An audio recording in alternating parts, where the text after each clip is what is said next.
Does placing vitamin B12 under your tongue actually work better than swallowing a tablet? Let's look at what the evidence says. Vitamin B12 is essential for red blood cell formation, neurological function, and DNA synthesis. Your body can't make it on its own, so you need to get it from food or supplements. And for some people, that's easier said than done. So, what exactly is sublingual B12? It's a tablet or lozenge that dissolves under your tongue within a few minutes. It comes in two main forms: cyanocobalamin, which is a synthetic form your body converts into active B12, and methylcobalamin, which is one of the naturally occurring forms. The idea is that it might be absorbed directly through the mouth's mucous membranes. However, research suggests that much of the dose is actually swallowed and absorbed through the digestive system, much like a standard oral tablet. So the absorption mechanism may not be quite as different as people often assume. That said, both high-dose oral and sublingual B12 can effectively raise B12 levels in the blood through a process called passive diffusion. This means that even without the usual absorption pathway, which involves stomach acid and a protein called intrinsic factor, the body can still take in B12 when doses are high enough. Sublingual B12 may be a practical option for people who struggle to swallow tablets, or for those with certain digestive conditions that affect nutrient absorption.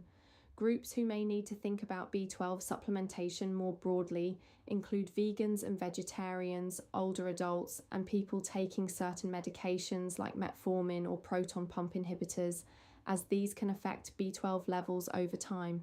However, it's really important to be clear about one thing. If you have a confirmed B12 deficiency, especially pernicious anemia or any neurological symptoms, sublingual supplements are not the first-line treatment in the UK.